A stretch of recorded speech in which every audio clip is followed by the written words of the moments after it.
عليكم ورحمة الله وبركاته.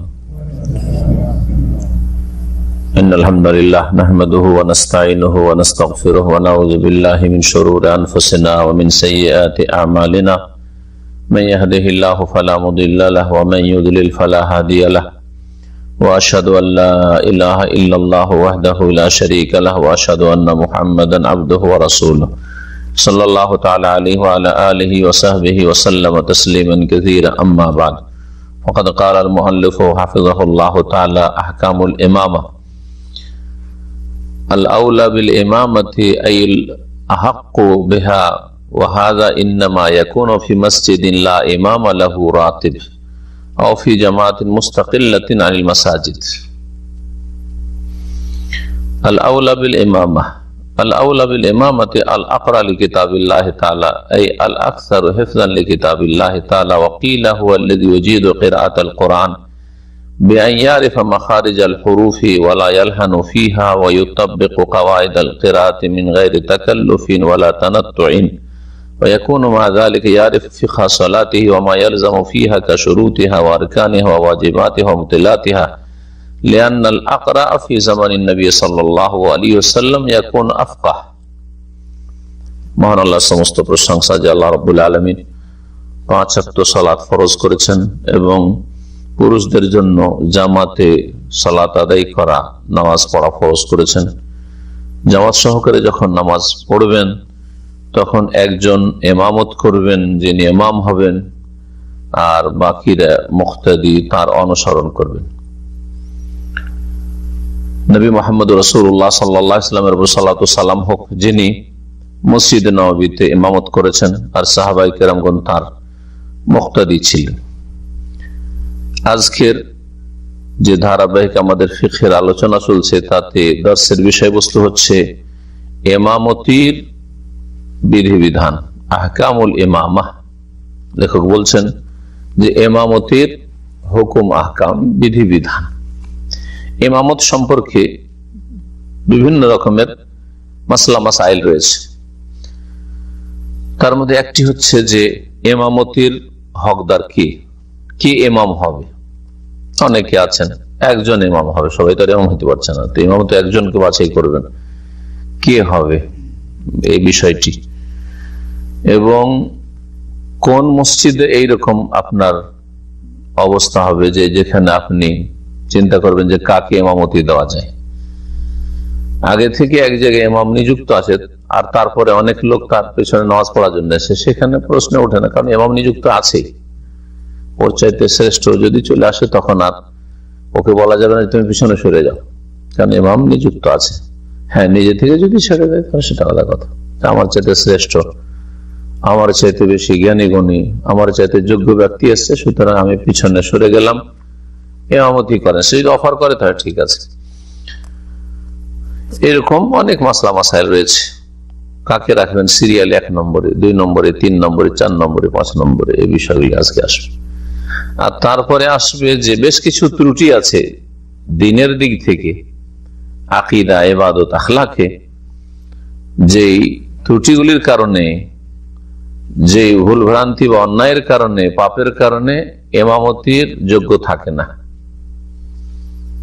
তো কাদের ইমামত জায়েজ নয় বা অপছন্দনীয়, বা ইমামতি করলে ইমামতি হবে না, ইমাম বানানো যাবে না, এই বিষয়গুলি আসবে ইনশাআল্লাহ। তারপরে আজকে আমরা ইমামতির মাসাইলগুলি জানব।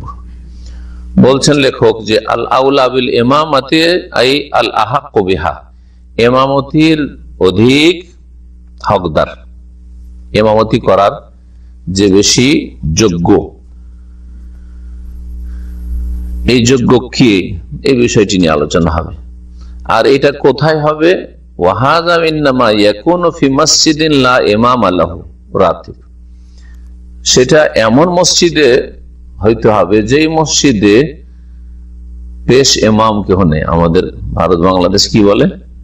পেশ ইমাম। বুঝেন তো আপনারা পেশ মানে কি বুঝেন? পেশ মানে আগে, সামনে। ফার্সি ভাষা, ফার্সি এত প্রভাব যে মোগলরা চলে যাওয়ার পরে 200-250 বছর থেকে ইংরেজরা, তারপরে হয়ে গেল 70-80 বছর হয়ে গেল, ভারত পাকিস্তান স্বাধীন হওয়া 1947 থেকে, তারপরেও ফার্সি যায়নি। দেশ এমাম বুঝে, কিন্তু এমামের রাতে যদি আমাদের দেশের মানুষ জিজ্ঞেস করা হয় আরবি ভাষায়, কেউ বুঝবে না। এমন মাদ্রাসা পড়া গুলো অনেকে বুঝবে না।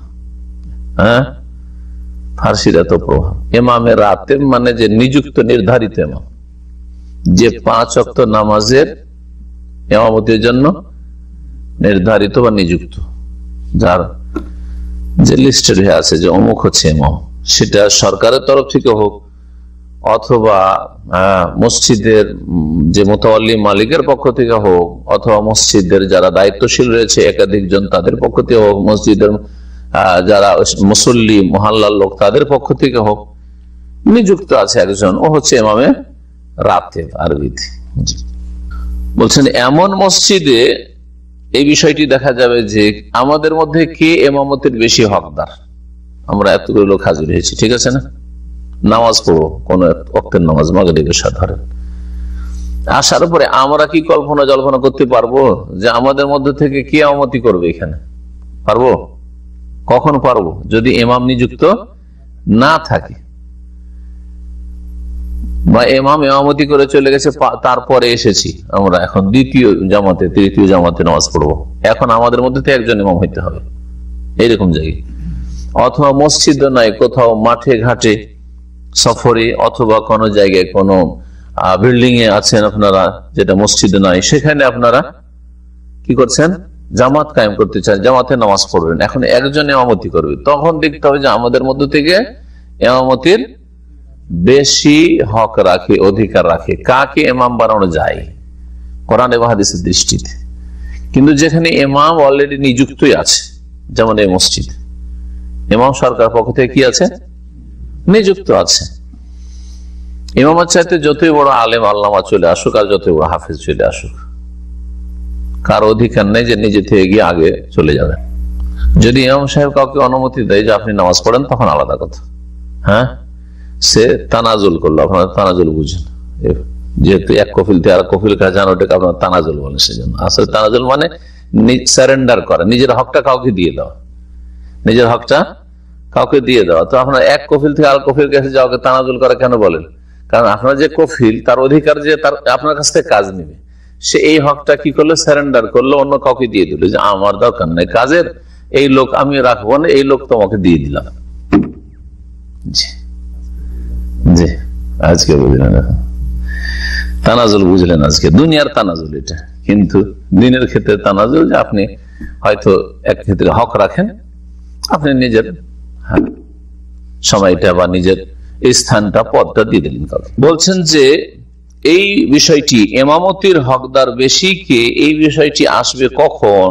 ফি মসজিদিন, এমন মসজিদে লা ইমাম আলাহু রাতিব, যার কোনো স্থায়ী ইমাম নেই, ইমামের রাতিব নেই, নিযুক্ত নির্ধারিত ইমাম নেই। অথবা আউফি জামাতিন মুস্তাকিল্লাতিন আনিল মাসাজিদ, অথবা এমন কোন জামাত হচ্ছে কোথাও যেটা মসজিদ থেকে স্বতন্ত্র ভাবে, আলাদা হবে, মসজিদের মেহরাবে নয়, মানে মসজিদের প্রথম ইমামতি নাই, এবং নিজের কাজ করে চলে গেছে, নামাজ পড়ে চলে গেছে, এখন একদল এসে এইখানে নামাজ পড়ছে। অথবা বাইরে কোথাও, মসজিদের বাইরে, মসজিদ থেকে স্বতন্ত্র কোথাও জামাত হচ্ছে, তখন তাহলে আপনাদের মধ্য থেকে দেখতে হবে যে আমাদের মধ্য থেকে ইমামতি করার যোগ্যতা কে রাখে। একজন আগে বেড়ে গেলে হবে না, বুঝা গেছে? আজকাল অনেকে আছে ইমামতির খুব শখ রাখে, ইমামতির কি রাখে, ইমামতি করতে পেলে ওর খুশির শেষ নেই, গায়ের জোরে ইমামতি করবে, অথচ অনেকে অযোগ্য, অনেকে টাকার নিচে কাপড়, চেহারে দাঁড়িয়ে নেই, হয়তো ধূমপান করে, সিগারেট খায়, এগুলো দোষ কিনা? এগুলো দিনই দোষ, সবগুলি দোষ। এর চেয়ে বড় বড় দোষ আছে, ছোট দোষও আছে, কিন্তু এগুলো বড় দোষ, ছোট দোষ নয়। এগুলো টাকার নিচে কাপড় থাকা হারাম, গাড়ি মুন্ডন করা হারাম, সবগুলি গুণ ফাসিকি কাজ। হ্যাঁ, ঠিক না? ধূমপান করা, বিড়ি সিগারেট জর্দা খাওয়া হারাম, এতগুলি হারাম আছে। অনেকে ইমাম জর্দা খাওয়ায়, অনেকে ইমামতি করতে যায়, দাঁড়িয়ে নেই। একবার ওই আব্দুল ওয়াহিদ মসজিদ একটা দাম্মানো আছে, চেনেন আপনারা যারা গাড়ি চালান, আব্দুল ওয়াহিদ যে ফার্নিচারের কাছে যে হাইয়ান নাখিল সেখানে গেছে মসজিদ। ওই মসজিদে একজন ইন্ডিয়ান খুব কট্টর দিনদার, বোম্বাইয়ের খুব শক্ত দিনদার উর্দু ভাষী, ও দ্বিতীয় জামাত শুরু হচ্ছে, মসজিদে জামাত হয়ে গেছে। সেই দিন আমি মাগরিবের নামাজ ওখানে পড়েছি আর দৃশ্যটা সামনে থেকে দেখছি। ওরা এসছে, আসার পর দ্বিতীয় জামাত শুরু করবে। এ হচ্ছে এই লম্বা লম্বা দাড়ি, যে ইন্ডিয়ান যে কট্টর একবারে শক্ত, এই লম্বা লম্বা দাড়ি, আর ওর সামনে মিশরি দাড়ি নেই একবারে, হ্যাঁ দাড়ি নেই, একবারে ব্রাহ্মণ লাগছে দেখে, দাড়ি নেই, মুছে নেই, কিচ্ছু নেই, ব্রাহ্মণ লাগছে দেখে। কিন্তু মিশরি, মাতৃভাষা আরবি, ও মনে করে যে আমার অধিকারী আমতি করে, আরো বড় অনেকেই জাহিল মনে করে যে আমার অধিকারী, যেহেতু মাতৃভাষা। ও আগে বেড়ে চলে গেছে আমতি করার জন্য। যেমনই গেছে, এই যে ইন্ডিয়ান আমাদের এক ভাই ছিল, খুব পরিচিত আমার লোক, এখন বর্তমান মদিনে আছে, ছেলে মেয়ে পরিবার নিয়ে ওখানে থাকতো, আমাদের প্রতিবেশী ছিল। ওর হাতটা ধরে টেনেছে এইভাবে, হ্যাঁ টেনে পিছনে, ওকে তারপর সামনে চলে গেল, সামনে গিয়ে নামাজ পড়িয়ে দিল। মিশরি তো হ্যাঁ গরম আগুন হয়ে থাকলো, কিন্তু কিছু করতে পারলো না। যা পরে সালাম ফেরার পরে তর্ক বিতর্ক হয়েছে, কিন্তু এও শক্ত, গোড়া বা আহলে একবার পাক্কা ফাসেকের পিছনে নামাজ পড়বে না। যদি দেখতো যে কেউ মুন্ডা নামাজ পড়াচ্ছে, ওই নাকি আমানি আছে, এমামানাই তখন শুরু করে, ওই কোনো স্ত্রী আছে এমামানাই তখন শুরু করে দিল। তেলাওয়াতটা ভালো, কিন্তু দাড়ি নেই, মসজিদে বেরিয়ে চলে যেত। দেখলে যে ফাসেক শুরু করলো, তখন মসজিদে বেরিয়ে চলে যেত। আর এখানকার যেগুলো ফাসেক আছে দাড়ি মোটা, ওদের আর একটা পাপ অবশ্যই আছে, ও টাকার নিচে অবশ্যই কাপড় আছে, জুব্বা আছে, এরকম দেখতাম। এই একটা দৃশ্য দেখেছি। তো এরকম লোকের মাঝে মাঝে প্রয়োজন আছে, এই ফাসেকগুলোকে অপমান করার দরকার আছে একটু, কারণ অনেকে শখ এমতি করার, অথচ যোগ্যতা নেই। আমাদের সমাজে আবার একটা ভালো আছে, যদি কারোর মধ্যে ত্রুটি থাকে, ও নিজে থেকে এমতি দিতে যাবে না।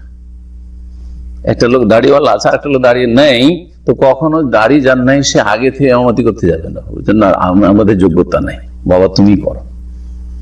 যাই হোক, বলছিলাম কি, এমামতির হকদার কি, এই বিষয়টি। আল আউলা বিল ইমামাতি, ইমামতির বেশি হকদার কি? আল আউলা বিল ইমামাতি আল আকরা লি কিতাবিল্লাহ তাআলা। সর্বপ্রথম 1 নম্বরে ইমামতির সবচেয়ে বেশি হক রাখে, অধিকার রাখে কি, যে যত বেশি কোরআন তেলাওয়াতকারী, শব্দটি এসছে এইভাবে হাদিসে, আল আকরা, যত বেশি তেলাওয়াতকারী, যত বেশি পাঠকারী। এখন যত বেশি তেলাওয়াতকারী মানে কি? এর অধিকাংশ লোকের কাছে অর্থ, লোক মানে জনগণ না, আইম্মায়ে কেরাম, ওলামায়ে কেরাম যারা হাদিসের ভাষ্য লিখেছেন, শারিহি, তারা বলছেন যে ইয়াউমুল কওম আকরাউম লিকিতাবিল্লাহ, মুসলিম জাতির ইমামতি করবে যে কিতাবুল্লাহ, কোরআনে কারীম সর্বাধিক পাঠকারী। সর্বাধিক পাঠকারী মানে সবচেয়ে বেশি যার মুখস্থ আছে। কারো 30 পারা মুখস্থ আছে, কারো 10 পারা 20 পারা আছে, তাহলে যার বেশি মুখস্থ আছে, এটা হচ্ছে অধিকাংশ আলেমদের কাছে অর্থ। অর্থাৎ হাফেজে কোরআন যার বেশি হেফজ, এক কথায় হাফেজ ফুল হোক আর হাফ হোক, কেউ পুরো হাফেজ নাই, কিন্তু একজনের 5 পারা আছে, একজনের 2 পারা, 1 পারা, কারো অল্প কিছু আছে, তাহলে কি প্রাধান্য পাবে? যার বেশি মুখস্থ আছে। কিন্তু তার সাথে আরো 2টো শর্ত লাগাইতে হয়, শুধু হাফেজ হইলে হবে না, হাফেজের সাথে তার তেলাওয়াত সুন্দর, তেলাওয়াতে বড় ভুল নাই, যেটা লাহনে জেলি বলা হয়। লাহনে জেলি বুঝেন? অর্থাৎ কি লাহনে জেলি বুঝেন তো?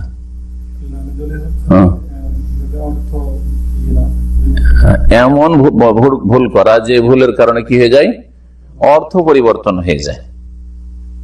মাখরাজ যদি উচ্চারণ ঠিক জায়গা থেকে না হয়, জিমকে যদি যা করে দেন, দদকে যদি দ করে দেন, বুঝে গেছে, বা দদকে যদি জ করে দেওয়া হয়, এইরকম ধরনের। জি হ্যাঁ, সিনকে শিন বা শিনকে সায়ের মতো করে দিলেন, সাকে খায়রুল হাদিসি, আমাদের হাদিস বলছে, হাদিস না হাদিস। জি হ্যাঁ, সুকবা একটা শহর এখানে আছে না, নাম কি ওর জানেন আপনারা? জানেন তুকবা। এখন যদি কোরআন পড়েন এই তুকবা দিয়ে, তাহলে নামাজ নষ্ট করার কাজ করলেন, অর্থ পাল্টে দিলেন। আপনি সাকে থা পড়ে দিলেন, থা পড়া জায়েজ না। দুনিয়ার ক্ষেত্রে সুকবাকে তুকবা বলছেন না কি বলছেন, হুকবা বলছেন, ওটা আপনার ব্যাপার, কিন্তু কোরআন পড়ার সময় আপনাকে সুকবাই পড়তে হবে। হ্যাঁ, বুঝা গেছে? সওয়াবুল্লাহ কোরআনে রয়েছে, এখন সওয়াবুল্লাহ সা দিয়ে রয়েছে, এখন সওয়াবুল্লাহ যদি পড়েন, সব সব মানে কাপড়, জুব্বাকে সব বলছে আরবরা, তাই না? এই সবকে আমাদের লোকেরা কি বলছে? তোপ বলছে। তো এইভাবে যদি সাকে তা পড়েন, কোরআনে কোন জায়গায় সা আছে, অনেক জায়গায় সা আছে, সিয়াব আছে কোরআন। হ্যাঁ, তো সিয়াবকে যদি সিয়াব পড়েন তো হবে লাহানে চলি। যাতে অর্থ পাল্টিয়ে যায়, যাতে অর্থ পাল্টে যায়, মাখরাজে ভুল হলে অর্থ পাল্টে যায়, জের যাওয়ার হরকতে ভুল হলে গ্রামার বুঝে না, সিরাতাল্লাযীনা আনআমতা আলাইহিম আনআমতু পড়ে দিল। বুঝা গেছে কিনা? তো এইরকম বহু জায়গায় একটা হরকতের জন্য দাম্মা পেশের জায়গায় যদি জাবার পড়ে দেন, কুফরির অর্থ হয়ে যাবে। কুফরির অর্থ শুধু ভুল হবে না, কুফরির অর্থ হয়ে যাবে।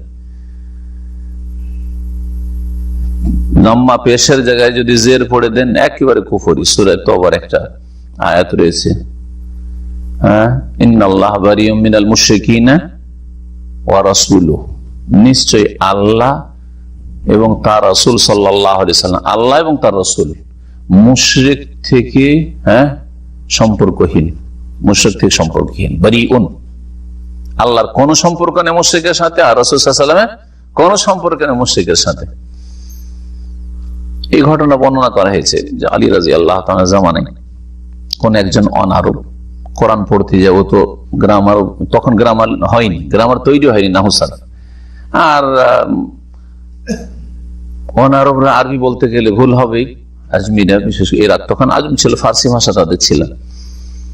তখন পড়েছে ইন্নাল্লাহা বারিউম মিনাল মুশরিকিনা ওয়া রাসূলিহি, মুশরিকিনার উপরে আতফ করে দিয়েছে, মিন হারফে জার মুশরিকিনা ওয়া রাসূলিহি। তাহলে অর্থ কি হয়ে যাবে?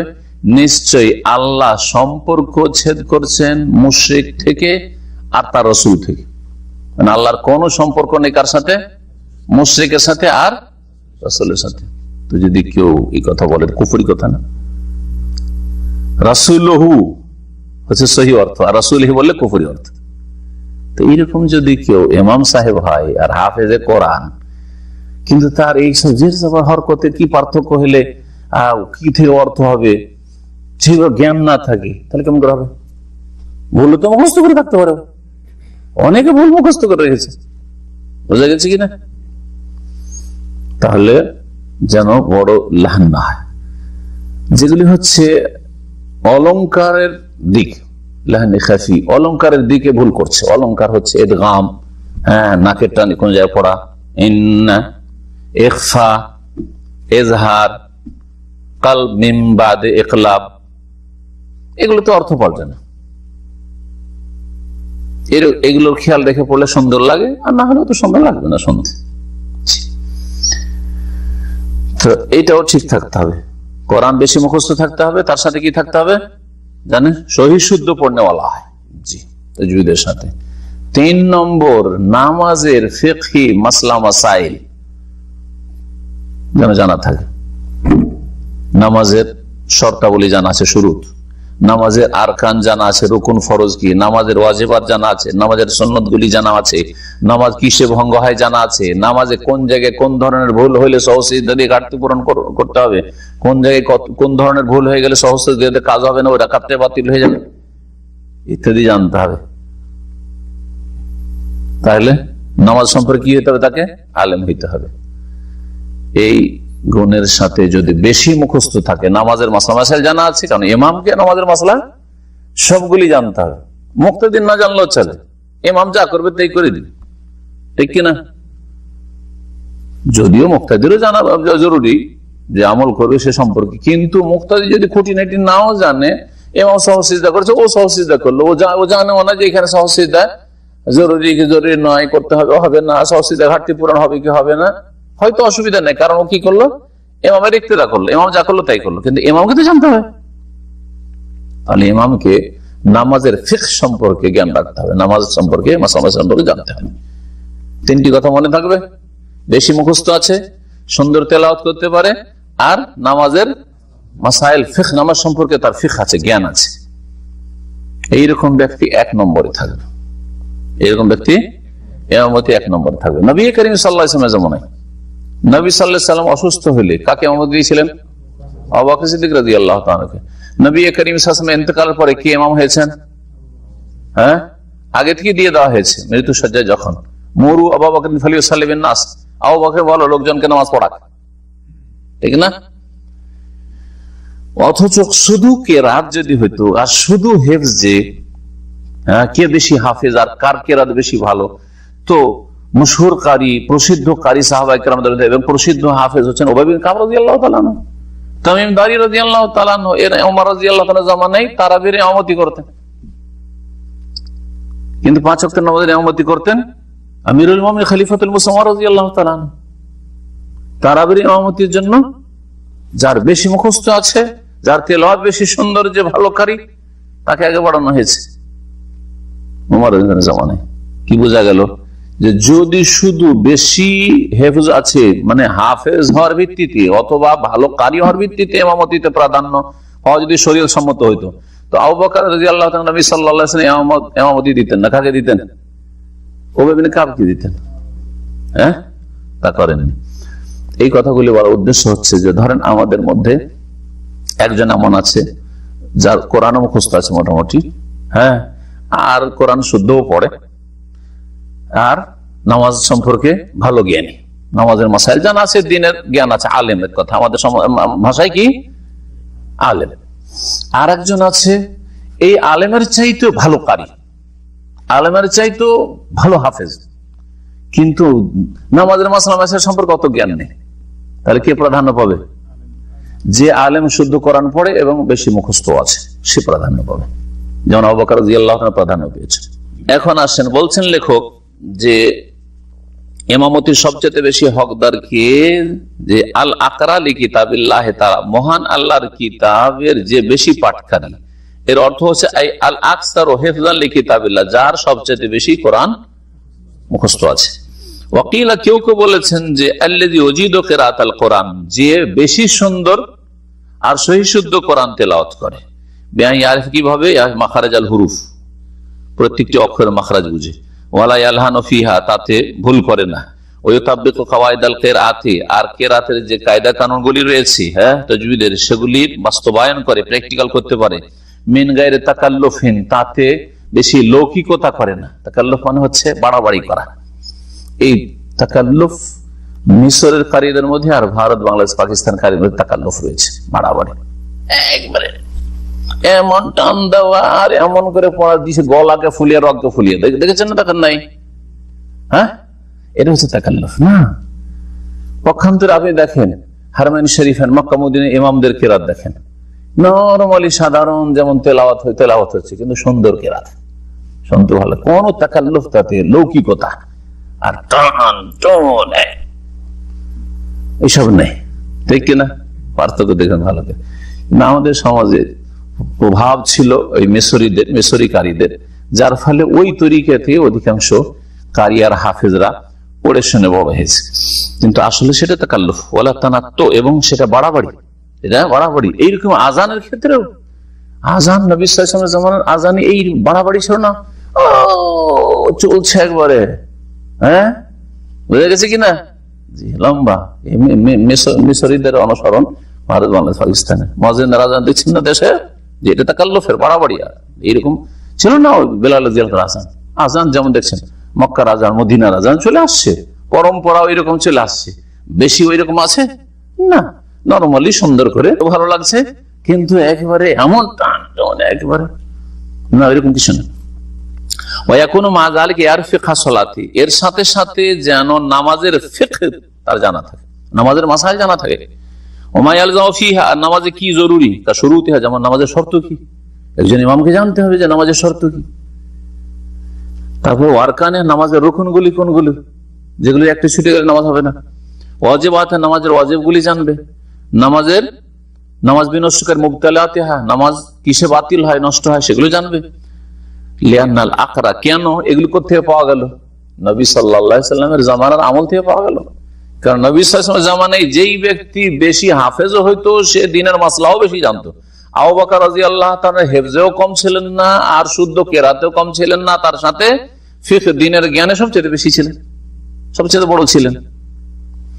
বলছেন কারণ বেশি কোরআন পাঠকারী নবী সাল্লাল্লাহু আলাইহি ওয়াসাল্লামের আমলে ইয়াকুন আফকা, বেশি দিন সম্পর্কে জ্ঞান রাখতেন, বেশি বড় আলেম হইতেন। যে কোরআনের জ্ঞান রাখতো সে আলেম হইত। বর্তমান যুগের মতো না যে হাফেজ, পাক্কা হাফেজ, একটা অক্ষরে ভুল করবে না, কিন্তু একটা অক্ষরের অর্থ বুঝে না। ইন্ডিয়া, পাকিস্তান, বাংলাদেশের হাফেজরা অধিকাংশ না এরকম যে একটা অক্ষরে ভুল করবে। এখন কি উল্টা করে যদি পড়তে বলেন যে এর আগের আয়াতটা কি, এর আগের আয়াত কি, তাও পড়ে দিবে। কত নম্বর আয়াত পড়ছেন তাও বলে দিবে। কিন্তু বলো তো জালিকাল কিতাব লা রাইবা ফি, তো লা রাইবা ফি মানে কি হবে যে তা তো জানি না, আমরা শুধু হেফজও করেছি। আমার ক্লাসমেট মক্কা উম্মুল কোরা ইউনিভার্সিটিতে বড় সিনিয়র প্রফেসর, একটা ডিপার্টমেন্টের হেড এখন, শেখ ইউসুফ আল বাহস। তো হজ ডিউটিতে একই সাথে ওনার আরবিতে লেকচার হইতো আমার বাংলায় কয়েক বছর, 2-3 বছর আগে কয়েকবার থাকলাম একসাথে, একই জায়গায়, আবার মক্কাতে আজিয়াতে ডিউটি ছিল। তো রসিকতা করে বলতো সিম্পল হাফেজ, বলছে মুজাররাদ হাফেজ মানে সিম্পল যে হাফেজ, শুধু হাফেজ কিন্তু কোরআনের অর্থ বুঝে না। বলছে সেম সেম মুসাজ্জিল। মুসাজ্জিল বুঝেন কি বুঝছে? মুসাজ্জিল মানে টেপ রেকর্ডার, হ্যাঁ, অথবা শরীত, সেম সেম শরীত। হ্যাঁ, একটা ক্যাসেটের ফিতাতে 30 পারা কোরআন থাকতে পারে কিনা? তারপরে সিডি যুগ এলো, একটা সিডিতে 30 পারা কোরআন পাওয়া যাচ্ছে। একটা সিডিতে যেমন 30 পারা কোরআন আছে, ওইটাকে চালু করে দিলেই 30 পারা কোরআন শোনাইতে থাকবে আপনাকে, রাত দিন 24 ঘন্টা শোনাইতে থাকবে। তো যে হাফেজে কোরআন শুধু, কিন্তু কোরআন অর্থ বুঝে না, ও সেম সেম শরীত, same same CD, same same মুসাজ্জিল কোরআন। এইরকম হাফেজ হলে তো ওর জীবনে ওর তাসির হবে না। কালামুল্লাহ পড়ছে কিন্তু ওর তাসির প্রতিফলন ঘটছে না। অনেক হাফেজরা, সবগুলো বলবো না, অনেকে নেক আছে, কিন্তু অনেক হাফেজ পাপে ডুবে আছে। আমাদের অঞ্চলে এক হাফেজ ছিল, আমাদের এলাকা থেকে দূরে, ছাত্র জীবন কথা বলছি। তো আমার সাথে একটা ছেলে পড়তে বলছে, আমাদের গ্রাম, ওর গ্রামের, বলছে আমার গ্রামে এক হাফেজ আছে, পশ্চিমবঙ্গ কোথায়, ওখান থেকে রমজান আসলে ইমামতি করার জন্য কেরালা চলে যেত, 3000 কিলোমিটার দূর, কেরালা কলকাতা থেকে 3000 কিলোমিটার দূর ইমামতির জন্য চলে যেত। কারণ পশ্চিমবঙ্গে ইমামতি করে, তো এখানে তো বেশি দিবেন না, 2-4 হাজার কি 5,000, খুব বেশি হলে 5,000, কিন্তু কেরালা গেলে ওখানে পাবে 30,000 ধরে। হ্যাঁ, যত দূরে যাবে তত, ওগুলোতে ইমামতির ডিমান্ড আছে, বড় বড় শহরে চলে যাওয়ার পর বিভিন্ন দূরে গিয়ে তো চলে যেত। সারা বছর বিড়ি সিগারেট খেত আর দাড়ি রাখতো না। রমজানের 2 মাস আগে দিলে দাড়ি ছেড়ে, তারপরে এর মধ্যে জিয়ার মতো দাড়ি হয়ে গেল, চললো, হাফেজ দাড়ি আছে, ইমামতি পেয়ে গেল। আবার রমজান শেষ, দাড়ি শেষ। এটা একজন আলেম করতে পারে? দিন সম্পর্কে জ্ঞান থাকে তো সত্যি আল্লাহকে ভয় করবে। কিন্তু যেহেতু ক্যাসেটের ফিতার মতো, ক্যাসেটের মতো, সিডির মতো, যার ফলে ওর ওপর কোরআনের কোনো তাসির নেই। পড়ছে আখিরাত, জান্নাত, জাহান্নামের শাস্তি, শরীদুল ইকাব পড়ছে, কিচ্ছু বুঝে না। কিন্তু একজন আলেম শরীদুল ইকাব, আল্লাহ কঠোর শাস্তি দাতা, ইন্না বাতশা রাব্বিকা লাশাদীদ, আল্লাহর পাকড়াও বড়ই শক্ত রয়েছে। একথা একজন আলেম পড়লে তার উপর তাসির হচ্ছে। কিন্তু একজন হাফেজ ইন্না বাতশা রাব্বিকা লাশাদীদ আর পাপও করছে, ঠিক কিনা? হইতে পারে। এই জন্য শুধু হাফেজ কখনো বানাবেন না। আমাদের সমাজে ভুল বুঝানো হয়েছে যে ছেলেকে হাফেজ বানাবো, হুজুর আমার ছেলেটাকে হাফেজ বানাবো, একটু দোয়া করবেন। সাথে সাথে বলি যে আলেম বানাবেন তার সাথে। কেন হাফেজ বানাবে এই কথা? ওই বাপদাদা থেকে পরম্পরা শিখে আছে, ওটা সিলসিলা চলে আসছে। কি হাফেজ বানিয়ে দিলে আমরা স্বামী স্ত্রীকে তো জান্নাতে নিয়ে যাবে, আরো বংশ 10 জনকে নিয়ে যাবে। তো আমল করি আর না করি, এই পোলার ওসিলাতে জান্নাত পেয়ে যাও। জাল কথা এটা, জয়ীফ কথা, এটা জয়ীফ কথা, কোনো সহিহ হাদিস নাই। ইউসাফিহু ফি আশারিহি মিন আহলি বাইতিহি কুল্লুহুম কাদ ওয়াজাবাত লাহুন নার, এই হাদিসটি জয়ীফ হাদিস, সহিহ নয়। জাল জয়ীফের উপর নির্ভর করে শুধু হাফেজ বানিয়ে রেখে দিচ্ছেন, আর হাফেজ বানিয়ে পাঠিয়ে দিলেন ক্লিন কোম্পানিতে, 300, 350, 400 টাকা বেতন। এখন অভাবের স্বভাব নষ্ট, মেলা হারাম কাজ তখন লিপ্ত হয়ে যাচ্ছে। একটা হাফেজ কোরআন যদি আলেম হইতো, তার দ্বারা কত ইসলামের খেদমত হতো। জীবনে কোনোদিন আসবে যদি একজন হাফেজ আলেমে দিন হয়ে যায়, তাহলে কিরিন কোম্পানিতে আসবো, হ্যাঁ, ওর জন্য মেলা জায়গা খোলা আছে, দেশে বহু জায়গা আছে, মাদ্রাসা আছে, ভালো আলেম পাওয়া যায় না, মাদ্রাসা আছে, ভালো মাদ্রাসার শিক্ষক পাওয়া যায় না। এই জন্য শুধু হাফেজ বানানো মোটেই উচিত নয়। জি, হাফেজ প্লাস আলেম বানাইতে পারেন, আর হাফেজটা নাবালক অবস্থা যদি বানিয়ে দিতে পারেন। 12 বছর আগে আগে হাফেজ বানান, 15-16 হয়ে গেছে, তারপরে হাফেজ হচ্ছে, এখন ওর তো পয়সার একটু চিন্তা হয়ে গেছে, ওর সাবালক হয়েছে, এখন বিয়ে করার চিন্তা ভাবনা হয়ে গেছে, আরো ভাবছে আমি অনেক কিছু হয়ে গেছি, কারণ হাফেজে কোরআন হয়ে গেছি। তখন একটা মসজিদ খুঁজবে, একটা বউ খুঁজবে, মসজিদ খুঁজবে, একটা বউ খুঁজবে, আর পরে ভালো আলেম হইতে পারবে না। পরীক্ষিত বলছি এটা কথা। কিন্তু 12 বছরের মধ্যে যদি হাফেজ হয়ে যায়, তাহলে তাড়াতাড়ি করে আবার ক্লাসে ভর্তি হয়ে গেল, ভালো একটা আলেমও হয়ে যেতে পারবে। 20 থেকে 22 বছর বা 24 বছরের মধ্যে মোটামুটি একজন আলেমও হয়ে যেতে পারবে, হাফেজও হয়ে গেল, কারি হয়ে গেল। নুরুন আলা নূর, আলোর উপর আলো, জ্যোতির উপর জ্যোতি। যারা ছেলে মেয়ে মানুষ করবেন, আগামীতে এই টার্গেট থাকবে। দেখছেন যে ছেলে তাড়াতাড়ি হেফজ করতে পারছে না, সময় নষ্ট করবেন না, হেফজ করতে পারছে না, হেফজটা বাদ দেন, আলেম বানান। শুধু আলেম বানানো, 10 পারা 5 পারা মুখস্থ থাকবে, ওইটাই যথেষ্ট তার জন্য, অর্থ বুঝলেই যথেষ্ট তার জন্য। আসল লক্ষ্য উদ্দেশ্য বেশি মুখস্থ করা নয়, আসল লক্ষ্য উদ্দেশ্য হচ্ছে আল্লাহর কিতাব, আল্লাহর বাণী, আল্লাহ সম্বোধন বুঝা, যে আল্লাহ কি বলছেন আমাকে আপনাকে, নিজে বুঝবে আর তারপরে অন্যকে বুঝাবে এবং নিজে আমল করবে। তো বলছিলাম যে ইমাম ওই রকম হইতে হবে, বেশি মুখস্থ আছে, সহি শুদ্ধ পড়ে, আর তার সাথে নামাজের মাসাইল সম্পর্কে ভালো জ্ঞান আছে। আচ্ছা, দেখা গেল যে একেবারে একই রকম কারি, একই লেভেল, আর একই রকম হাফেজ, দুইজন আছে এখানে, দুইজন হাফেজে কোরআন, দুজনের তাজবিদ ভালো, আর দুইজনে মোটামুটি একই শ্রেণীর দিন সম্পর্কে বা মাসলা মাসাইল সম্পর্কে জ্ঞান রাখে। আলেম হইলেও সমান আলেম, কাছাকাছি 19-20, আর আলেম নয়, দুইজনের সাধারণ, কিন্তু দুইজনের নামাজ সম্পর্কে কাছাকাছি জ্ঞান একই রকম, তো বরাবর হয়ে গেল। কি করবে? তো বলছেন ফাইনিস তাওফিল কেরাতে, যদি কেরাতের ক্ষেত্রে, কোরআন তেলাওয়াত বা মুখস্থর ক্ষেত্রে সমান হয়ে যায়, কুদ্দেমাল আফকাহ, তাহলে দিন সম্পর্কে কে বেশি জ্ঞানী, কে বড় আলেম ওদের মধ্যে। এখন 2 নম্বরে দেখবো যে ঠিক আছে, হাফেজ দুইজনে বা 10-10 পারা দুজনের মুখস্থ আছে, আর বা কয়েকজনের মুখস্থ আছে, সমানে সমান, একটা দিক হইতে পারে, 2 এর বেশি হইতে পারে, আর আপনার তাজবিদ মোটামুটি তেলাওয়াতে একই রকম কাছাকাছি।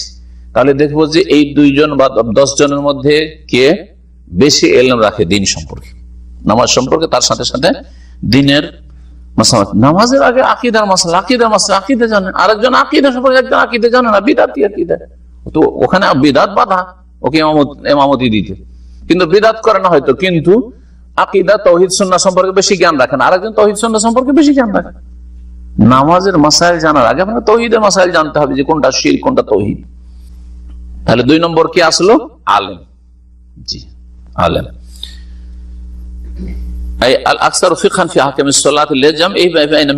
এর মধ্যে 2টো বৈশিষ্ট্য পেয়ে গেলাম। তাহলে সে কেরাতে বা কোরআন হেফজও আছে তার মধ্যে, আর তার সাথে সাথে আল ফিকহ, দ্বীনের জ্ঞানও আছে। নবী করিম সাল্লাল্লাহু আলাইহি ওয়াসাল্লাম কি বলেছেন? ফাইজা কানু ফিল কিরাআতি সাওয়ান, কোরআন তেলাওয়াতের ক্ষেত্রে, পাঠের ক্ষেত্রে যদি সমান হয়, মুখস্থর ক্ষেত্রে সমান হয়, ফাআলামুহুম বিসুন্নাহ, তো এদের মধ্যে কে সুন্নাহ সম্পর্কে বেশি জ্ঞান রাখে। শুধু নামাজ সম্পর্কে বলেননি, সুতরাং এই শুধু নামাজের ব্যাখ্যা করা ভুল হবে যে নামাজের আলেম হইলে চলবে। দেখা যাচ্ছে যে দিনের মেলা মাসাইল জানে, আর এই লোক ভালো হাফেজ কিন্তু বেশি মাসাইল জানে না, বেশি মাসলা মাসাইল জানে দিনে। রাওয়াহ মুসলিম, হাদিস সহিহ মুসলিমের আবু মাসউদ বদরি রাদিয়াল্লাহু তাআলা বর্ণিত হাদিস, শেষ দিকে লম্বা করে আসছে সেটি। দিন সম্পর্কে এই আফকাহুম ফি দীনিল্লাহ, আল্লাহর দিন সম্পর্কে অধিক জ্ঞানী। ওয়ালি আন্না মা ইয়াজু ফিস সালাতি ফিনাল কিরাআত মাহসুরুন, কারীর ওপর আলেমকে প্রাধান্য দেওয়া হবে কেন? এখানে একটা যুক্তি শুনলে, একটা দলিল হলো। আর একটা হচ্ছে যে কেরাত, যে কোরআনে তেলাওয়াত করতে হবে, তেলাওয়াত আর কত আয়াত করতে হবে? হ্যাঁ, মোটামুটি কিছু আয়াত তেলাওয়াত করলি তো হয়ে গেল, ঠিক কিনা? কিন্তু দিনের মাসলা মাসাইল কি সীমিত? অসংখ্য মাসাইল, লাখ লাখ মাসাইল আছে, জানার শেষ নাই। তো বলছেন যে নামাজে যে তেলাওয়াত যেটুকু ফরজ, সেটা হচ্ছে সীমিত, মাহসুরুন। ওমা ইয়াকাউ ফিহা মিনাল হাওয়াদিস, আর নিত্য নতুন যে নামাজের মধ্যে সমস্যাগুলি আসছে, যে এখানে একটা আমাদের এরকম ভুল হয়ে গেছে, এখানে একটা সমস্যা হয়েছে, এটার উত্তর কি হবে, এটার উত্তর কি হবে, নতুন নতুন অবস্থা তৈরি হতে পারে, ঠিক না? কারো কোন রকম ভুল হয়েছে, কারো কোন রকম ভুল হয়েছে, কারো কোন শেষ নাই ভুলের আর শেষ নাই মাসাইলের। তো বলছে এগুলো হচ্ছে কি গায়র মাহসুর, আনলিমিটেড, অনেক। সুতরাং কোনটাকে প্রাধান্য দেওয়া হবে? যার কাছে আনলিমিটেড সম্পর্কে জ্ঞান আছে, হ্যাঁ, দিনের মাসাইল অনেক, ওই সম্পর্কে জ্ঞান আছে। আর একজনের কোরআন মুখস্থ আছে লিমিটেড, কোরআন মুখস্থ 30 পারা হওয়া জরুরি নয়। কারো যদি এক পারাও থাকে তা দিয়ে সারা জীবনে আমতি করে নিতে পারবে, ঠিক না? হ্যাঁ, আচ্ছা, দুটোই সমান। দেখা গেল যে কারি হাফেজও সমান আর আলেমও সমান, একই যুগের একই সময়ের একই জায়গা থেকে পড়াশোনা করে বের হয়, আর একই রকম রেজাল্ট হলে কাছাকাছি ওই রকমই হবে। তো এই ফাইজাস্তাফিল ফিকহ ওয়াল কিরাতে, ফিকহ এবং কিরাতে, তেলাওয়াতে বা হিফজে যদি সমান হয়ে যায়, তাহলে 3 নম্বরে বলা হয়েছে হাদিসে ফা উদ্দিমাল আকদামু হিজরাতান, যে আগে হিজরত করেছে, যে আগে হিজরত করেছে। এটা নবী সাল্লাল্লাহু আলাইহি ওয়াসাল্লামের জামানার জন্য প্রযোজ্য ছিল। মুহাজিরিন মক্কা থেকে হিজরত করে এসেছেন, আনসাররা মদিনে আছে। মুহাজিরিনরা আগে থেকে নবী সাল্লাল্লাহু আলাইহি সাল্লামের সাথী সঙ্গী সাহাবী ছিলেন মক্কা থেকে। আনসারের এখন নবী সাল্লাল্লাহু আলাইহি সাল্লামকে পেলেন, তা আনসারীর তুলনায় মুহাজির শ্রেষ্ঠ। কিন্তু বোঝা গেছে, বুঝতে পারছেন কিনা পার্থক্যটা?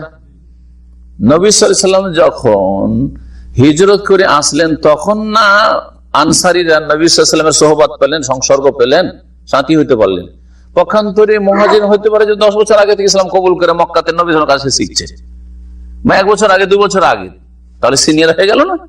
এই জন্য মুহাজির আল্লাহ কোরআনে কারীমের যতগুলি আয়াতে মুহাজির আনসার কথা রয়েছে, আগে মুহাজিরের কথা উল্লেখ করা হয়েছে, পরে আনসারের কথা,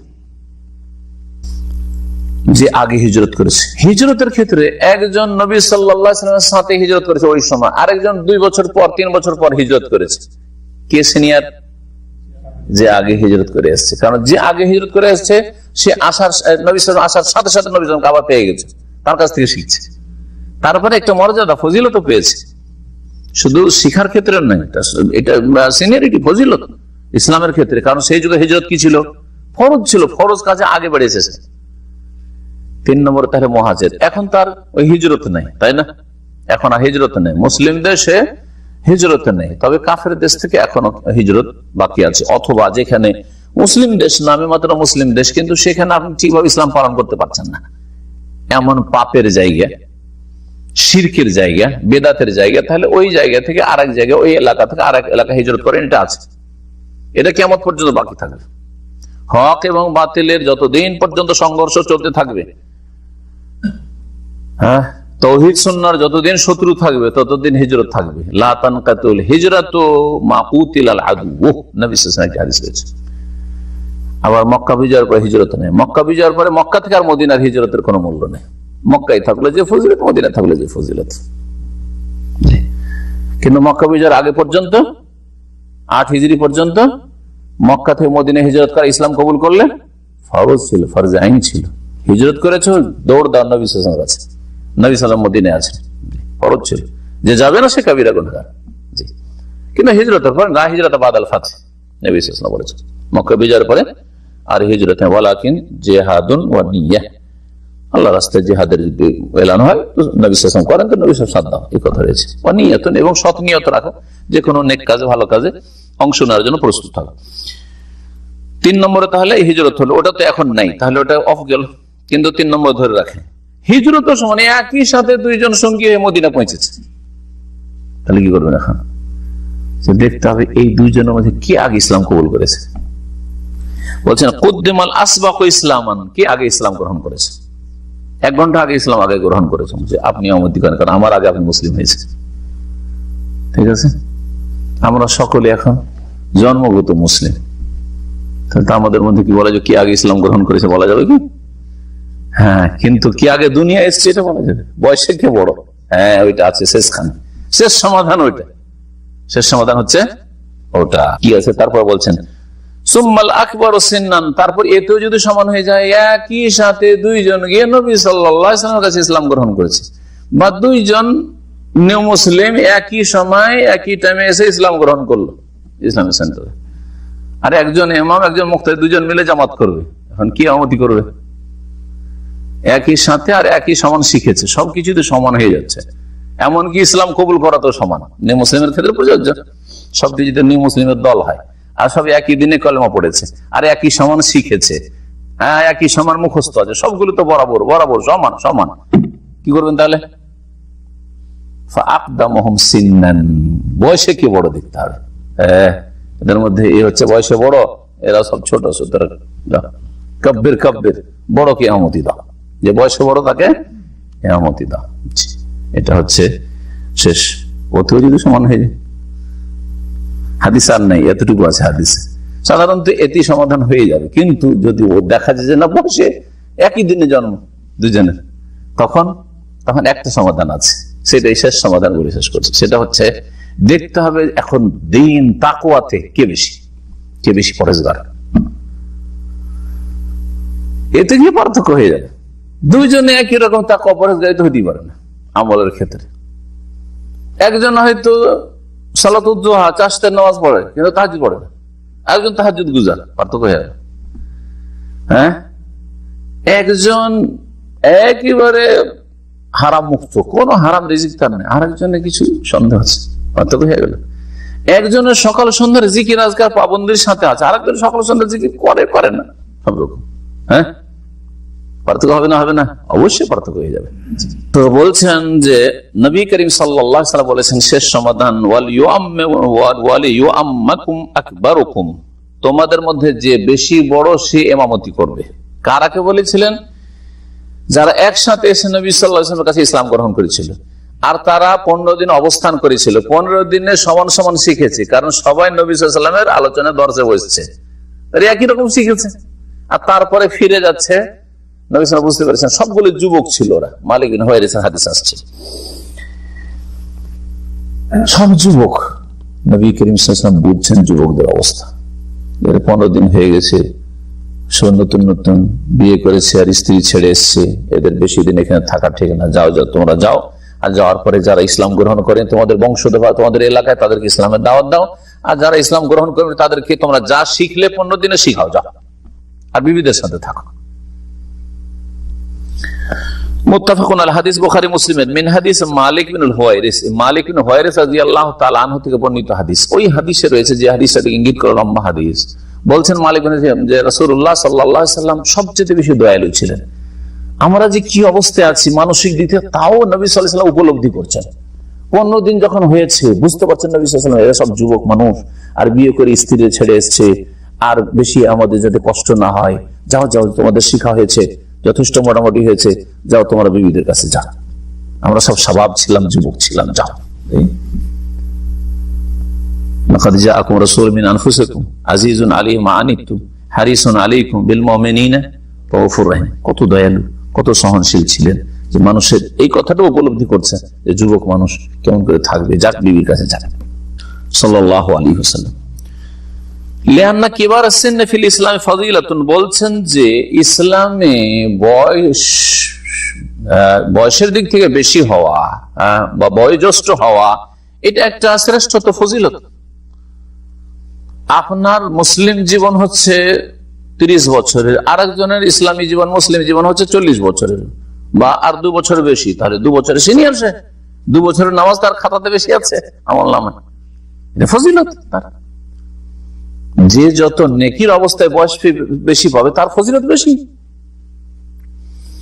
কিন্তু নেকির অবস্থায় আর গুনার অবস্থায় সবচেয়ে খারাপ মানুষকে মান তালা উমরুহু ওয়া সা আমালুহু, আয়ু তো লম্বা পেয়েছে কিন্তু আমল খারাপ। তো যত আয়ু লম্বা পেয়েছে তত আমল খারাপ হয়েছে, পাপ বেড়েছে, ঠিক না? সবচেয়ে নিকৃষ্ট মানুষ আর সবচেয়ে ভালো মানুষকে খায়রুন নাস মান তালা উমরুহু ওয়া হাসানা আমালুহু, আয়ু লম্বা পেয়েছে 80-90 বছর, আর আমলও সুন্দর, সারা জীবন নেক আমল, কারো 1 পয়সা বেঈমানি করে খায় না, কোনদিন কোন কাবিরা গুনাহে লিপ্ত হয়নি, অনেক তার নওয়াফিল আছে, সুন্নাত রয়েছে, মুস্তাহাব রয়েছে, ভাগ্যবান সে, সবচেয়ে ভালো মানুষ। আল্লাহ যেন আমাদেরকে তৌফিক দান করেন, নেক হায়াত দান করেন, আর আল্লাহ হায়াতে বরকত দান করেন এবং ভালো জীবন দান করেন। বয়স বেশি হলে ইমামতিতে সিনিয়রিটি পাবে বা প্রাধান্য পাবে। কেন? এর কিছু যুক্তি বয়ান করছেন। একটা যুক্তি হলো, হাদিসের দলিল তো হইলো, কিন্তু একটা যুক্তি হলো যে ইসলামে বয়স বেশি হওয়াটা হচ্ছে একটা ফজিলতের বিষয়। আপনার ইসলামের ওপর এতদিন সময় আপনি বেশি পেয়েছেন অন্যের চাইতে। 2 নম্বর হচ্ছে যে যত মানুষের বয়স বেশি হয় তার তত বেশি মানুষ বিনয়ী হয়, তত বেশি তার দিনদারি তাকওয়া বাড়ে। স্বাভাবিক, আপনি একই রকম নামাজি কিন্তু 5 বছর আগে যেমন নামাজি ছিলেন আজকে ওর চাইতে অনেক ভালো আছে।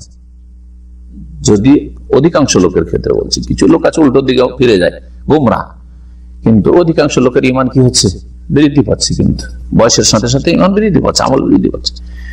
ওই যাবতীয় দোয়া, আর এইরকমই বয়স বেশি হলে তার দোয়া কবুল হওয়ার আশা বেশি রয়েছে। যখন তার মধ্যে খুশু বেশি, তার মধ্যে তাকওয়া বেশি, তখন তার দোয়া কবুলের বেশি আশা রয়েছে। সুতরাং সে আমাদের বেশি হক রাখে। এই যে সিরিয়াল গুলি বয়ান করা হইলো, তার দলিল কি বলছে? দালিল আলা হাযা তারতিব, এই তরতিব বা এই সিরিয়ালের দলিল প্রমাণ হচ্ছে আল হাদিস, সেই হাদিসটি আল্লাযী রাওয়াহু মুসলিম, যা ইমাম মুসলিম রাহমাতুল্লাহ আলাইহি বর্ণনা করেছেন। আবু মাসউদ বদরি রাদিয়াল্লাহু তাআলা আনহু, আবু মাসউদ বদরি রাদিয়াল্লাহু তাআলা আনহু বর্ণিত, নবী সাল্লাল্লাহু আলাইহি ওয়াসাল্লাম বলেন, ইয়া উম্মুল কওমা আকরাহুম লিকিতাবিল্লাহ, জাতির ইমামতি করবে, মানে মুসলিম জাতির বা সমাজের ইমামতি করবে যে আল্লাহর কিতাব সম্পর্কে বেশি আল্লাহর কিতাব বেশি পাঠকারী। বেশি পাঠকারী অর্থ শুরুতে বলে দিয়েছি, বেশি মুখস্থ আছে এটা অধিকাংশ, তার সাথে বেশি সুন্দর পড়ে দুটি। ফাইন কানু ফিল কিরাআতে সাওয়া, যদি কোরআন তেলাওয়াতে আর হেফজে মুখস্থতে সমান হয়ে যায়, ফাআলামুহু বিসুন্নাহ, তাহলে সুন্নাহ সম্পর্কে, দ্বীনের জ্ঞান সম্পর্কে যে অধিক জ্ঞানী, যার কোরআন হাদিস সম্পর্কে বেশি জ্ঞান রয়েছে। ফাইন কানু ফিস সুন্নাতে সাওয়া, যদি দেখা যায় যে কোরআন হাদিসের জ্ঞানের ক্ষেত্রেও সমান সমান, আলেমও সমান সমান, ফাআকদামুহু হিজরাতান, তো হিজরতের ক্ষেত্রে যে আগে হিজরত করেছে। ফাইন কানু ফিল হিজরাতে সাওয়া, যদি হিজরতে সমান হয়ে যায়, একই সাথে হিজরত করেছে, ফাআকদামুহু সিন্নান, তাহলে যার বয়স বেশি, যে বেশি বয়োজ্যেষ্ঠ। ওয়ায়ুকাদ্দামু ফিল ইমামাতি আলা মান হাযারা ওয়ালাউ কানা আফযালা মিনহু মা ইয়ালি, 3 শ্রেণীর মানুষ। এতক্ষণ যে আলোচনা হইলো কোন জায়গায়, যেখানে ইমাম নিযুক্ত নেই, সেই জায়গায় ইমাম নিযুক্ত নেই, অথবা কারো খাস বাড়িতে নয়, জি, কারো নেতৃত্বে রাজত্বে নয়। এখন বলবেন যে 3টি ক্ষেত্র আছে, যেই ক্ষেত্রে যতই বড় আপনি যোগ্য হয়ে যান, আপনার ইমামতির হক নেই, আপনার অধিকার নেই। কার হক আছে? অন্য লোকদের আছে। 3টি ক্ষেত্রে, প্রথম ক্ষেত্র হচ্ছে ইমামুল মসজিদের রাতে, যে মসজিদের নির্ধারিত ইমাম, জি, পেশ ইমাম, জি হ্যাঁ, নিযুক্ত সরকারের পক্ষ থেকে অথবা মহল্লাওয়ালার পক্ষ থেকে বা মসজিদের মুসল্লিদের পক্ষ থেকে, জি হ্যাঁ, বা কোন সংস্থার পক্ষ থেকে, এটা হচ্ছে দাতব্য সংস্থা আছে, সে সংস্থা থেকে তাকে নিযুক্ত করা হয়েছে। সুতরাং যত বড় সেখানে আলেম আল্লামা আর হাফেজ চলে আসুক, সেই ব্যক্তি ইমামতির হক রাখে যতক্ষণ পর্যন্ত সে কি না করবে, একটু আগে বললাম, কি না করবে, তানাজুল না করবে, হ্যাঁ, মানে সারেন্ডার করে যে আপনি ইমামতি করেন, আগে না বাড়াবে, অফার না করবে। ইযা কানা আহলাল লিল ইমামাতে, যদি পেশ ইমাম, যে নিযুক্ত ইমাম, সে যদি ইমামতির যোগ্যতা রাখে, তাহলে অন্য কেউ সেখানে অধিকার রাখে না। যোগ্যতা সর্বনিম্ন শরীয়তের একটা যোগ্যতা আছে, সর্বনিম্ন যোগ্যতা হচ্ছে যে সে ফাসিক না, তার আকীদায় শিরক না থাকে, আকীদায় বিদআত না থাকে, কাবিরা গুনাহ তার জীবনে না থাকে, জি, ব্লু ফিল্ম দেখে, টাকার নিচে কাপড়, দাড়ি নেই, একটু আগে বলছিলাম, এর চেয়ে তো বড় বড় গুনাহ মেলাগুলো আছে, তার সম্পর্কে চারিত্রিক প্রদর্শনের রিপোর্ট আছে, মহিলা সংক্রান্ত তার সম্পর্কে রিপোর্ট আছে যে খারাপ চরিত্র, তার সে যোগ্যতা রাখে ইমামতি। যদি ইমামতির যোগ্যতা তার মধ্যে থাকে, তাহলে যে পেশ নিযুক্ত ইমাম, সে বেশি হক রাখে। আপনার ক্ষেত্রে বলি, নিযুক্ত ইমামের নায়েব আপনি, ধরেন ইমাম না থাকলে কি ইমাম, আপনি ইমাম, ঠিক না? সুতরাং আপনি হক রাখেন অন্য বড় শাইখদের চাইতে বেশি, কারণ এখানকার আপনি অ্যাসিস্ট্যান্ট, ইমাম না থাকলে ইমামের স্থলাভিষিক্ত। হ্যাঁ, তবে যদি অফার করেন যে আসা আপনি পড়ান, তখন যে কারো জন্য জায়েজ হয়ে যাবে। যদি ইমামতির যোগ্যতা রাখে ইমামের রাতে পেশ ইমাম, লাম ইয়াজুজ আন ইয়াতাকাদ্দাম আলাইহি গায়রুহু, তার আগে কারো বেড়ে যাওয়া আর বেড়ে ইমামতি করা জায়েজ নয়। ওয়ালাউ কানা আফযালা মিনহু, যদিও তার চাইতে শ্রেষ্ঠ হোক না কেন, ইল্লা বিইذনি, তবে সে যদি অনুমতি দিয়ে, ইমাম সাহেব যদি বলে যে আসেন ইমামতি করেন, ফাদ্দাল তাফাদ্দাল, অসুবিধা নেই, করেন, আসুন ইমামতি করেন, করেন। দ্বিতীয় হচ্ছে সাহেবুল বাইত, কারো বাড়িতে গেছেন, কারো বাড়িতে গেছেন, উদাহরণস্বরূপ ফখরুল ইসলামের বাড়িতে গেছি, ঠিক আছে, আমি গেছি শেখ সেলিমউদ্দিন, আর সেখানে গিয়ে আমরা জামাত করে নামাজ পড়বো, মসজিদে নেই আশেপাশে, জামাত করে নামাজ পড়বো, অথবা ধরেন তারাবির নামাজ, মসজিদে যাওয়া যায় না, তারাবির নামাজের জন্য হয়তো পড়া যেতে পারে, এমন যে কোনো নামাজ হোক আমরা জামাত করে এক কথায় তার বাড়িতে নামাজ পড়ো। বাড়ি কার? ফখরুল ইসলামের। সেখানে ইমামতির হক কে রাখে? মাশাআল্লাহ, বুঝে গেছে, যার বাড়ি সে রাখে, যার বাড়ি সে রাখে। তবে সে যদি অফার করে দেয় না আসেন শেখ নামাজ পড়ানো, তাহলে অসুবিধা নেই। বলছে সাহিবুল বাড়িওয়ালা ইযা কানা ইয়াসুলুহু লিল ইমামা, তবে শর্ত হচ্ছে তার মধ্যে ইমামতির যোগ্যতা থাকে, তার টাকা নিচে কাপড়, তার মুখ দিয়ে সিগারেটের গন্ধ, জর্দা দিয়ে পান খেয়ে মুখকে লাল করে রেখেছে, না তাহলে অযোগ্য, ফাঁসে গেছে, তার যোগ্যতা রাখে না সে। জি, ইমামতির জন্য আগে বাড়া অন্য কারো জন্য জায়েজ নয়, কারণ সে হচ্ছে বাড়িওয়ালার, বাড়িওয়ালার ইমামতির যোগ্যতা আছে, ইল্লা বিইজনিহি, তার অনুমতি ছাড়া, তার অনুমতি ছাড়া যদি ইমামতি করতে যায়, আর ইমামতির জন্য যদি আগ্রহী লোক হয় বাড়িওয়ালা, তাহলে ও তো সেখানে নিজের বাড়িতে গরম ঝাড়বে না, কে যেতে বললাম না যে আমার বাড়িতে ইমামতি করবে আপনি, মানে হ্যাঁ আমি জানি নামাজ পড়িতে, একটু আগে তো শুনে এলাম মিশরের গল্প, কত ইমামতিতে আগ্রহী। জি, তিন নম্বর তার সুলতান, দেশের সরকার, শাসক, দেশের শাসক, যে সুলতান মানে দেশের যে বড় শাসক, রাষ্ট্রপতি, প্রধানমন্ত্রী, রাজা, বাদশাহ, অথবা এক একটা স্টেটের এক একটা এলাকার যে আমির, গভর্নর আছে, জি, সে বেশি অধিকার রাখে, সে বেশি অধিকার রাখে। তবে যদি কাউকে অনুমতি দেয় যে না আমি নামাজ পড়াবো না, আপনি পড়িয়ে দেবেন, তখন আলাদা। যেমন ঈদগাহে আমিররা আসেন না, যতক্ষণ আমির না এসছে ঈদ কিন্তু শুরু হয় না, আমির আসার পরে ঈদ শুরু হয়, আমির বলেন যে এখন নামাজ পড়ান, অনুমতি হয়ে গেছে, বা আগে থেকে বলা আছে যে ইমামতি আমি করবো না, ইমামতি করবে অমুক সাহেব, ঠিক আছে না? জি, আর যদি অনুমতি না থাকে, আর এটাই ছিল সাহাবায়ে কেরামদের যুগে, তাবেঈনদের যুগে, তাবা তাবেঈনের যুগে, দীর্ঘ যুগ পর্যন্ত, খোলাফায়ে রাশিদিনের যুগ 40 হিজরি পর্যন্ত, আর তারপরে বানু উমাইয়ারা যতই জুলম অত্যাচার করুক, তাদের মধ্যে এই দিনদারিটা ছিল এবং দিনের যথেষ্ট জ্ঞান ছিল, কোরআন মুখস্থ ছিল, কোরআন শুদ্ধ তেলাওয়াত করতেন তারা, সকল শাসক তারা, হ্যাঁ, সকলে ইমামতি করতেন। এমনকি হাজ্জাজ বিন ইউসুফ জালেম, এত বড় খনি, সেও সুন্দর তেলাওয়াত করতো, সুন্দর হাফেজ ছিল, কোরআনের যথেষ্ট হেফজ রাখতো, এবং মসজিদে 5 টাইম ইমামতি করত 132 হিজরি পর্যন্ত। আর তারপরে যুগ আসলো আপনার খলিফা আপনার মনসুরের, আর তারপরে হারুন রশিদ, তার ছেলে হারুন রশিদ, হারুন রশিদ, তার ছেলে আমিন, মামুন, আব্বাসী যুগ চলে আসলো। আব্বাসী যুগ যখন চলে আসলো তখন আর এটা বেশি দিন চললো না, রাজা বাদশারা, নেতারা ভোগবিলাসী হয়ে গেল, নামাজের টাইমে ঠিকভাবে পৌঁছায়, ইমামতির দায়িত্ব মানে 5 টাইম গিয়ে হাজিরে থাকতে হবে, লোকজন অপেক্ষা করে বাড়ি দিয়ে ঘুমাবে, চলবে। এইটা আর তাদের দ্বারা যখন হইলো না, তারা বললো যে বাবা তোমরা মসজিদ সামলাও, আমরা দুনিয়া সামলাচ্ছি, বোঝা গেছে, ওরা ইমামতি তখন ছেড়ে দিলা। জি, কিন্তু নবী সাল্লাল্লাহু আলাইহি ওয়াসাল্লাম আদর্শ, সাহাবায়ে কেরামদের স্বর্ণ যুগের আদর্শ কি, যে দুনিয়ার ইমামতি করবে সেই কি করবে, মসজিদের ইমামতি করবে। এটা যদি হয় তাহলে কত নামাজের সংখ্যা বাড়বে চিন্তা করেছে, সব এসে মসজিদ ফুল হয়ে যাবে। যদি মসজিদে দেশের শাসক, ধরেন বাংলাদেশের এক ডিস্ট্রিক্টের ডিসি যদি এসে জুমার নামাজ পড়ায়, হ্যাঁ, চেয়ারম্যান এসে এলাকাতে যদি নামাজ পড়ায়, চেয়ারম্যান নামাজ পড়াবে, আর তারপরে এমপি নামাজ পড়াবে, অথবা ডিসি নামাজ পড়াবে, তাহলে ভয় সব কাঁপবে, এসপি নামাজ পড়াবে, তাহলে ভয় সব কাঁপবে যে নামাজ না পড়লে খবর আছে, কারণ ইমামতি করছে যাদের কাছে পাওয়ার আছে।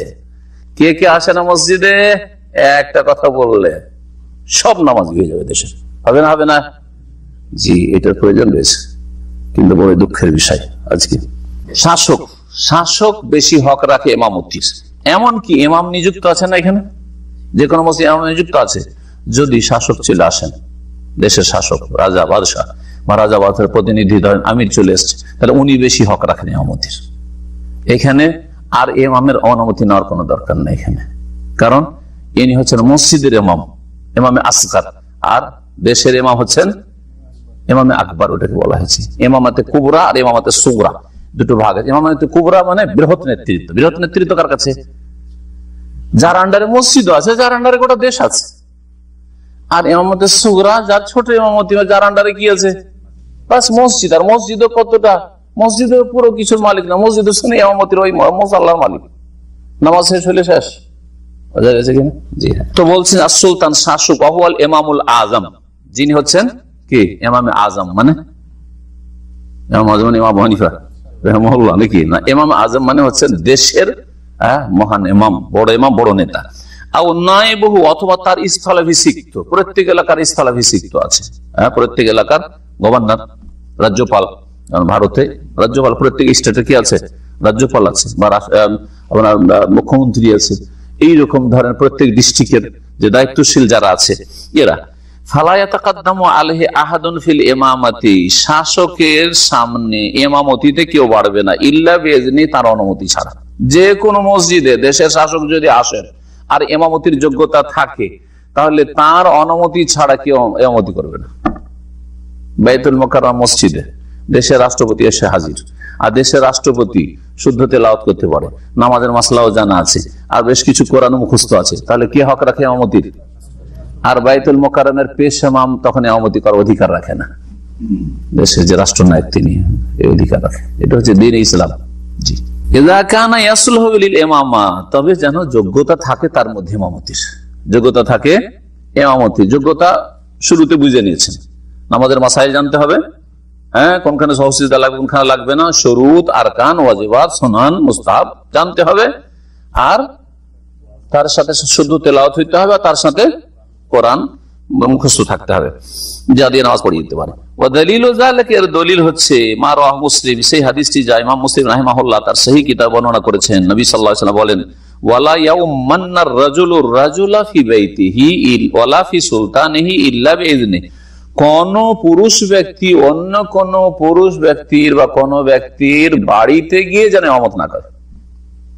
আমি গেলাম আপনার বাড়িতে গিয়ে আমি ইমামতি করে দিলাম নিজে থেকে, এটা যেন না করি। ওয়ালাফি সুলতানিহি, এবং কারো নেতৃত্বে গিয়ে যেন ইমামতি না করে। অন্যের নেতৃত্ব সেখানে চলছে, আর গিয়ে বড় আলেম বলে ওখানে আগে বেড়ে গেলে ইমামতি করার জন্য নিজে থেকে বাড়বে না। ইল্লা বিইজনি, তবে তার অনুমতি হইলে। বড় একজন আলেম গেছেন, আর রাষ্ট্রপতি প্রধানমন্ত্রী আছে, বলছে যে আপনি নামাজ পড়ান, হ্যাঁ, অনুমতি হয়ে গেল।